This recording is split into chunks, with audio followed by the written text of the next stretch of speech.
Hello my dear student, संकल्प classes Mahoba में आप सभी का स्वागत। अभी हम परमाणु मॉडल के क्रम में हमने सबसे पहले थॉमसन के परमाणु मॉडल को स्टडी किया, फिर हम लोगों ने रदरफोर्ड के परमाणु मॉडल को स्टडी किया। आज हम लोग इसी क्रम में आगे चलेंगे। आज हम पढ़ने वाले हैं नील बोर का परमाणु मॉडल।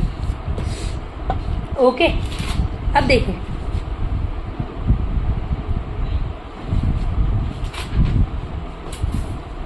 तो अब देखते हैं इसमें क्या है कि इन्होंने बताया,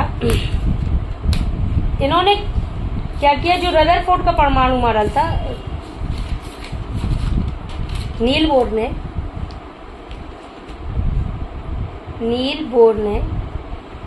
अब रदरफोर्ड के मॉडल में कमियां थी, तब तो नील बोर ने अपना मॉडल बनाया। तो नील बोर ने रदरफोर्ड के नाभिकीय मॉडल के नाभिकीय, उस रदरफोर्ड के मॉडल को हम लोग नाभिकीय मॉडल भी कहते हैं ना, तो नाभिकीय मॉडल के दोषों को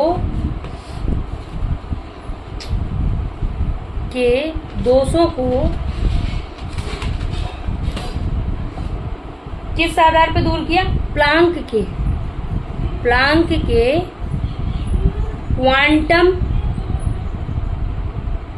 के क्वांटम सिद्धांत की सहायता से दूर किया।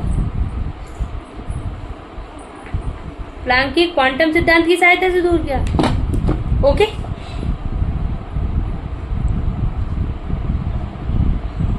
हम लर्न करते चलेंगे। क्या कहा? देखो, जब थॉमसन के मॉडल में कमी रह गई थी तो अपने रदरफोर्ड आए थे। अब रदरफोर्ड के मॉडल में कमी रह गई तो नील्स बोर आए। तो नील्स बोर ने रदरफोर्ड के नाभिकीय मॉडल के दोष को किस सिद्धांत के आधार पर दूर किया? प्लांक के क्वांटम सिद्धांत की सहायता से दूर किया। ओके, अब बोर ने अपनी अवधारणाएं प्रस्तुत की। तो बोर की अवधारणाएं क्या थी माय डियर स्टूडेंट्स? अब देखें, बोर ने कहा कि परमाणु में इलेक्ट्रॉन नाभिक के चारों ओर घूमते, ऐसे ही तो है, ये नाभिक है, नाभिक की ओर चारों ओर ये कक्षाएं, इन कक्षाओं में ही तो इलेक्ट्रॉन घूमते हैं। तो इन्होंने क्या कहा? इन्होंने कहा कि परमाणु में इलेक्ट्रॉन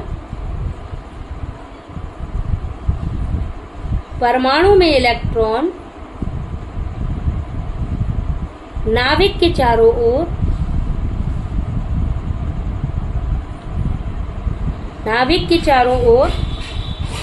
वृत्तीय कक्षाओं में घूमते हैं। क्लियर? इन्होंने क्या कहा? इन्होंने कहा कि परमाणु में इलेक्ट्रॉन ने कहा, परमाणु है, मान लो कोई एक परमाणु है X, इसमें जो इलेक्ट्रॉन है ये नाभिक है। तो नाभिक के चारों ओर, ये वृत्ताकार है ना कक्षाएं, तो चारों ओर वृत्तीय कक्षाओं में घूमते हैं। क्लियर? पहला पॉइंट। अब सेकेंड पॉइंट में है कि परमाणु के नाभिक के चारों ओर अनेक वृत्तीय कक्षाएं संभव है। परमाणु के नाभिक के चारों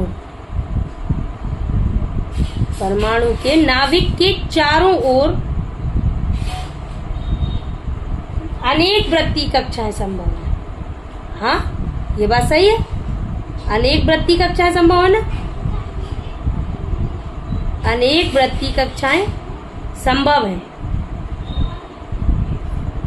अब लेकिन इलेक्ट्रॉन सब में नहीं घूमेंगे, मतलब है तो पॉसिबल बहुत सारी, लेकिन हर में नहीं घूमेंगे।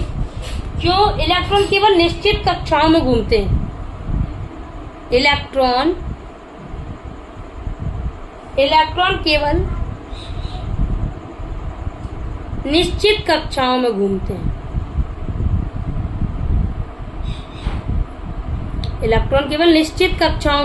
हैं।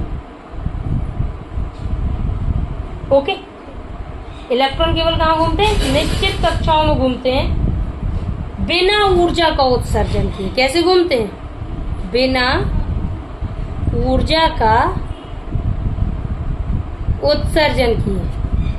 यानी बोर कह रहे अभी यहीं पे देखें, दोनों में डिफरेंसेस आपको समझ में आएगा। रदरफोर्ड ने क्या कहा था कि जब इलेक्ट्रॉन नाभिक के चारों ओर प्रति कक्षाओं में घूमते तो वो अपनी ऊर्जा हानि करते, और ऊर्जा हानि करके कहो नाभिक में गिर जाए तो नाभिक खत्म हो जाए, लेकिन वास्तव में ऐसा पॉसिबल नहीं था। तो यही बोर ने कहा कि इलेक्ट्रॉन नाभिक के चारों ओर घूमते, नाभिक के चारों ओर कई सारी कक्षाएं संभव है, लेकिन हर कक्षा में इलेक्ट्रॉन नहीं घूमता। इलेक्ट्रॉन केवल निश्चित कक्षाओं में घूमते हैं, लेकिन घूमते हैं तो बिना ऊर्जा का उत्सर्जन किए, ऊर्जा हानि नहीं होती, ये बोर ने कहा था। तो उन्होंने फिर एक बात और कही, उन्होंने कहा कि इलेक्ट्रॉन का, उन्होंने ये कह दिया ना कि निश्चित कक्षाओं में घूमते, तो निश्चित कक्षाएं कैसी कक्षाएं, तो उन्होंने अगले पॉइंट में ये बात क्लियर करी कि इलेक्ट्रॉन केवल उन्हीं कक्षाओं में घूमते हैं, इलेक्ट्रॉन केवल उन्हीं कक्षाओं में घूमते हैं, इलेक्ट्रॉन केवल उन्हीं कक्षाओं में घूमते हैं जिनका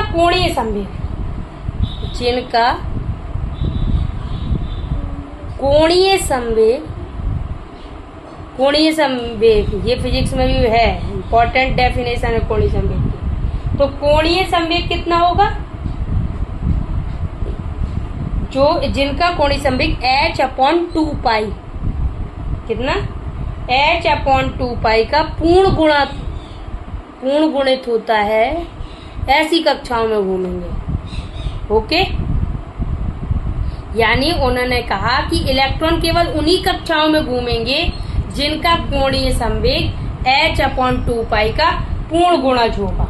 ओके, तो फिर यहाँ डियर h क्या है, h का मतलब होता प्लांक नियतांक।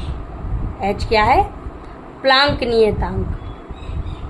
तो प्लांक नियतांक का मान कितना होता, h बराबर होता माय डियर स्टूडेंट 6.6260 इंटू 10⁻⁻27 अर्ग सेकेंड। ये किस में है, अर्ग में। ये किस में दिया हमने, अर्ग सेकेंड में। अगर हमें जूल सेकेंड में चाहिए तो उसका मान हो जाएगा 6.6260 इंटू 10⁻⁻34 जूल प्रति सेकंड, जूल पर सेकंड। ओके, ये प्लांक कांस्टेंट का मान है, ये हमें लर्न करना है, हो जाए तो बहुत अच्छी बात है। ओके, अब देखें, अब n मतलब जो कक्षाएं हैं, कक्षाएं n, तो n का मान 1, 2, 3, 4, 5 टू 1 कुछ भी पॉसिबल है। अब देखें, तो ये n का मान है, तो n को स्थायी कक्षाओं की क्रम संख्या भी कह सकते, n को क्या कह सकते, स्थायी कक्षाओं की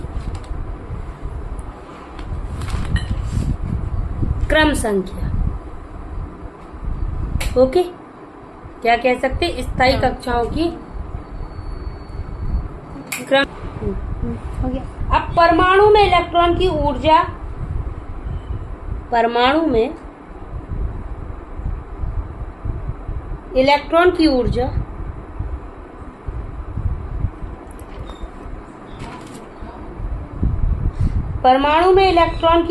मुख्य रूप से इलेक्ट्रॉन के बीच की दूरी, इलेक्ट्रॉन के बीच की दूरी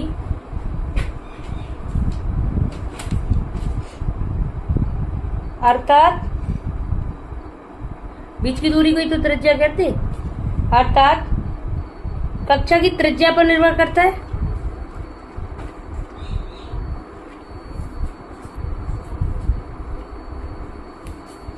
कक्षा की त्रिज्या पर निर्भर करता है।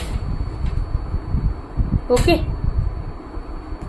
अब प्रत्येक स्थायी कक्षा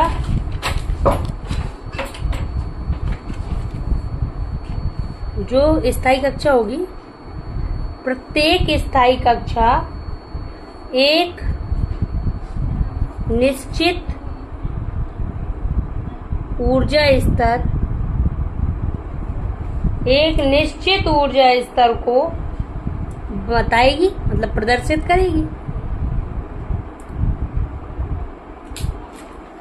क्लियर? जो एक स्थायी कक्षा है वो एक निश्चित ऊर्जा स्तर को बताएगी, फिक्स। ठीक है? क्या भी कह सकते हैं, एन को क्या कह सकते हैं, क्वांटम संख्या भी कह सकते हैं। ओके, अब देख, जो जितने, जैसे नाभिक के जैसे ये नाभिक की पहली कक्षा, ये दूसरी कक्षा, ये तीसरी कक्षा। ओके, तो जो नाभिक के निकट वाली कक्षा होगी, यानी स्थायी कक्षा की, वो न्यूनतम ऊर्जा होगी उसकी, जो जितने पास उतना ही कम एनर्जी। ओके, अब तो जैसे जैसे नाभिक से दूर होती जाएंगी तो ऊर्जा क्या होगी, दूरी बढ़ती गई, एनर्जी भी बढ़ती जाएगी। तो यानी जैसे जैसे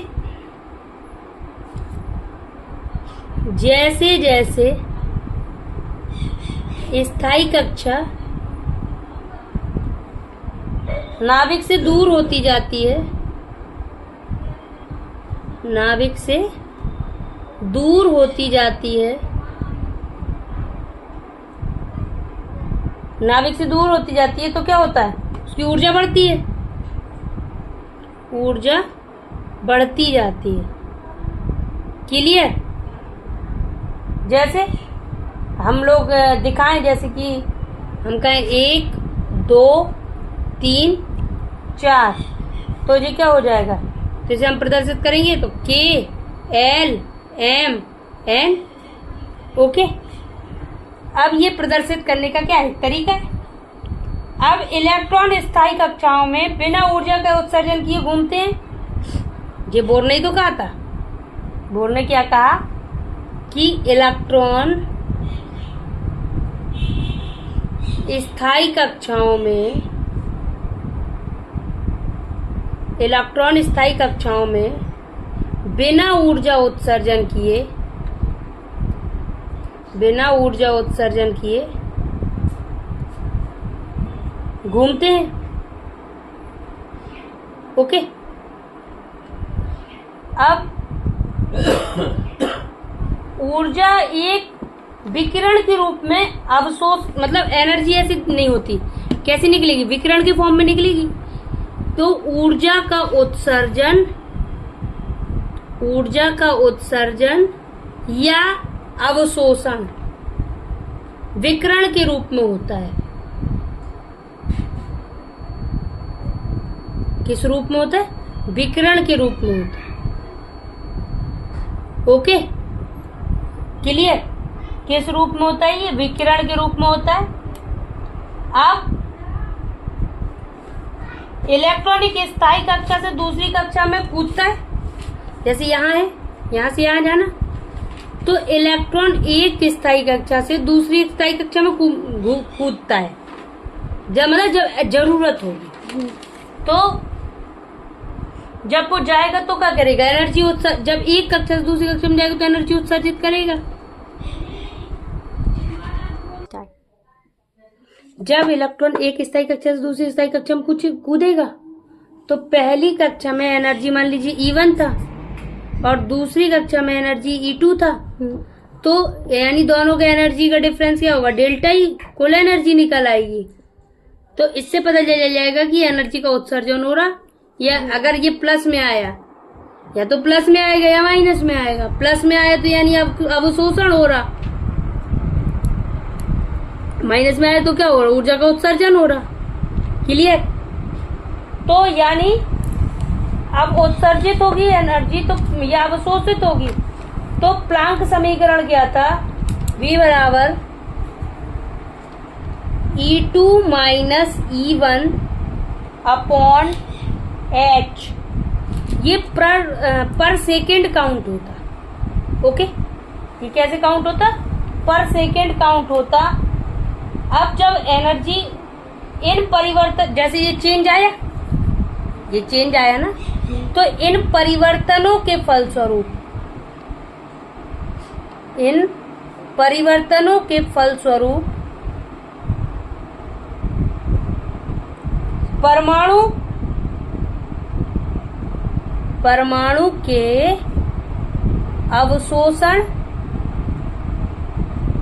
के अवशोषण और उत्सर्जन, या तो अवशोषण हो रहा होगा या उत्सर्जन, इसके अलावा कुछ और पॉसिबल नहीं है।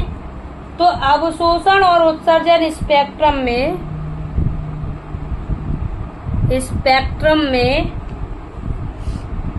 निश्चित आवृत्ति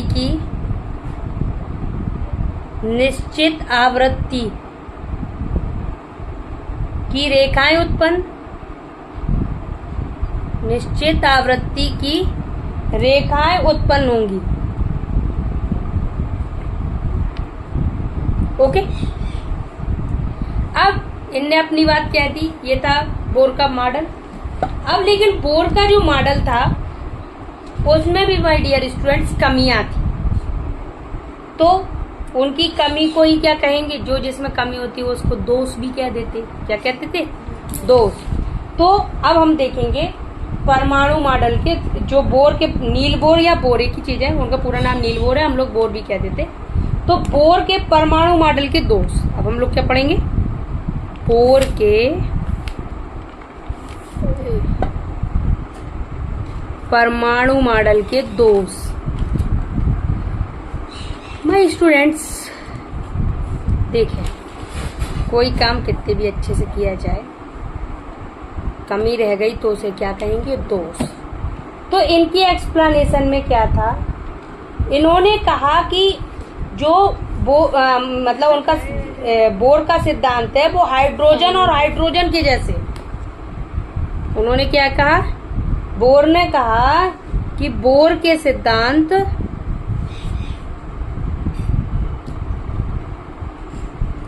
सिद्धांत द्वारा हाइड्रोजन या हाइड्रोजन जैसे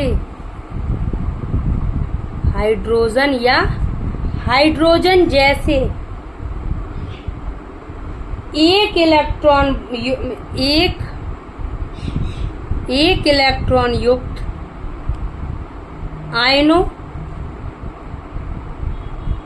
के स्पेक्ट्रम की, एक इलेक्ट्रॉन युक्त आयनों के स्पेक्ट्रम की उत्पत्ति व व्याख्या की जा सकती।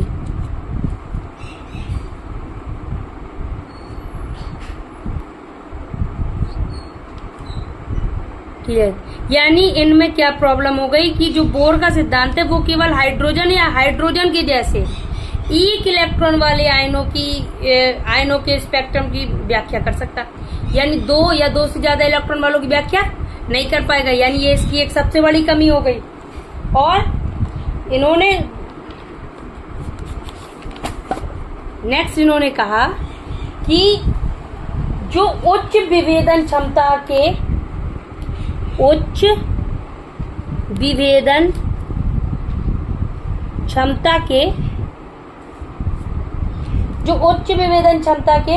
स्पेक्ट्रोस्कोप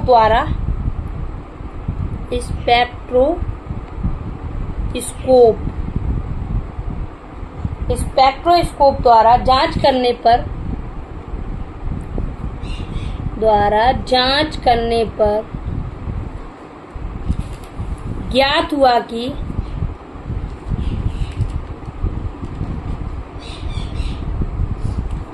हाइड्रोजन के प्रकाशीय स्पेक्ट्रम में हाइड्रोजन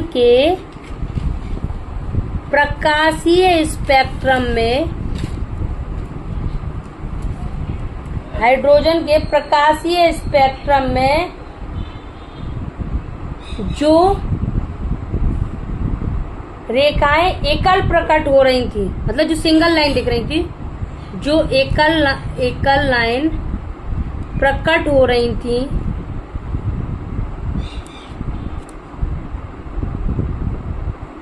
वे वास्तव में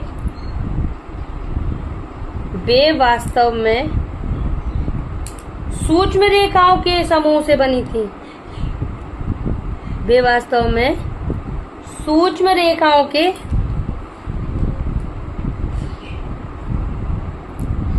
समूह से बनी थी। Okay, clear. जो उच्च विभेदन क्षमता वाले स्पेक्ट्रोस्कोप थे, जब हमने उनसे जांच की, हमने जब हाइड्रोजन के स्पेक्ट्रम को देखा तो उसमें जो सिंगल लाइन बन रही थी उसमें वो वास्तव में किसकी बनी थी? सूक्ष्म रेखाओं के समूह की बनी थी। ओके, अब लास्ट कमी थी इनकी कि जिस वस्तु से विकिरण का उत्सर्जन हो रहा है, मान लो कोई वस्तु रखी, तो जिस वस्तु से विकिरण का उत्सर्जन या मतलब उत्सर्जन हो रहा है, उसे चुंबकीय क्षेत्र में रख देने पर, उसे चुंबकीय क्षेत्र में रख देने पर, चुंबकीय क्षेत्र में रख देने पर उसकी स्पेक्ट्रम की रेखाएं विभक्त हो जाती, उसके स्पेक्ट्रम की रेखाएं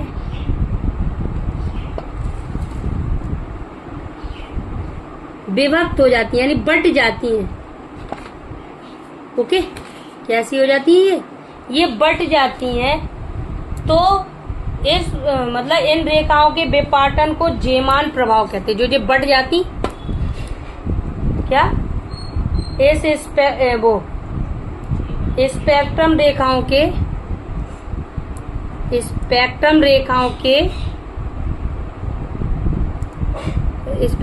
विपाटन को जेमान प्रभाव कहते हैं। क्या कहते हैं? जेमान प्रभाव कहते हैं। ओके,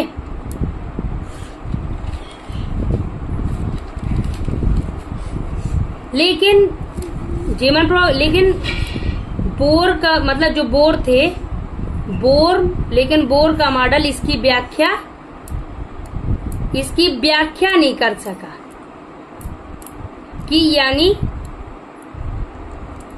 कैसा, ये नहीं बता पाए कि जैसे ये उत्सर्जन हो रहा था, स्पेक्ट्रम बनाया, जैसे ही इस स्पेक्ट्रम को चुंबकीय क्षेत्र में रखा तो ये लाइनें कैसे अलग अलग हो गई, क्यों हो गई, मतलब इनका विपाटन क्यों हो गया, इस बात की व्याख्या कौन नहीं कर पाए? बोर। ये सब क्या थी? बोर के मॉडल की कमियां थी। ये माय डियर स्टूडेंट, ये कम्प्लीटली था क्या था? बोर का परमाणु मॉडल। यदि आपको अच्छा लगा हो, यूजफुल लगा हो, तो प्लीज ज्यादा से ज्यादा लाइक करें, सब्सक्राइब करें और शेयर करें। Thank you for watching me.